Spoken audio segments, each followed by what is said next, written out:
Mr. Speaker, the Employment Minister first denied that he and his company were profiting off government business, and then text messages showed the contrary. They referred to a Randy. Well, he claimed that it was another Randy. We now know there is no other Randy. We know he falsely claimed he was Indigenous in order so that his company could steal resources that were meant for real Indigenous people. And now his company address matches the address of a place that was the location of 2 cocaine busts. Any one of these things would be a resigning offense. Why won't he resign now? I know the person referred to in today's article. I've never met that person. I've had no dealings with her whatsoever. Those are the facts. Apparently the person he doesn't know is himself. He says that he's not the Randy in the text messages, but his own business associates say there is no other Randy. He says that he said that he was Indigenous in order that he could get grants and contracts that were meant just for Indigenous people. Now he admits he's not Indigenous at all. And now, while his company has the same address as a place that has 2 cocaine busts, he says he doesn't know the person involved in that address either. Does this minister even know who he is? Mr. Speaker, I don't know the person referred to in the article today. I've never met her. I've had no dealings with her whatsoever. The article states that fact, and that is the fact. Seems like every time the Employment Minister finds rock bottom, it keeps getting worse. First he said he wasn't the Randy involved in his company, but we know there was only one Randy at his company. He said he wasn't involved with his company while in cabinet, and text messages reveal that he is. He said that he was Indigenous to profit from government contracts stealing from First Nations communities, and now there's new news of coordinating business activities with drug smugglers and convicts. This is the behavior of a low-life fraud, not a federal cabinet minister. Simple question. How does that guy still have his job? Mr. Speaker, despite the innuendo, here are the facts. I don't know the person in question. I never met that person in question. And Mr. Speaker, those are simply the facts. The article even says that I've never met the person in question. Thank you, Mr. Speaker. Here are the facts. He flaunts the ethics rules. He claims a false identity. He gets caught in a web of lies. That's what the Prime Minister rewards after 9 years. With each passing day, we find out more about the Employment Minister's scams and schemes, and we learn that he's just a phony and a fraud. Canadians want to know.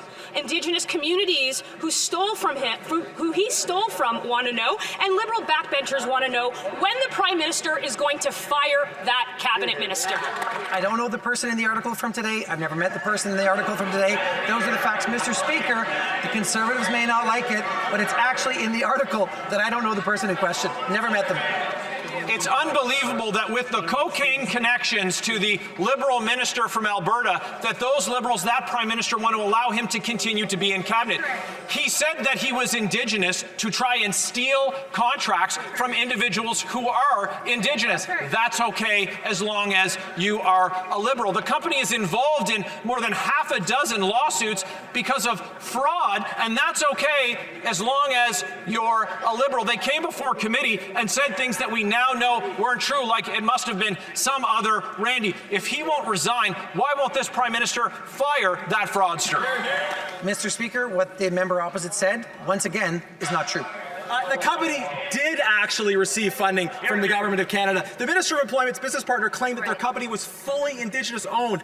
How would he have gotten that impression? Maybe because the Liberal Party repeatedly said that the minister was Indigenous. Now, it is possible to get kicked out of the Liberals' Indigenous caucus, not for corruption, but for refusing to participate in corruption, as Jody Wilson-Raybould found out. After 9 years, they've gone from firing the first Indigenous Attorney General to keeping the first fake Indigenous Minister of Employment. When will the Prime Minister fire this phony minister?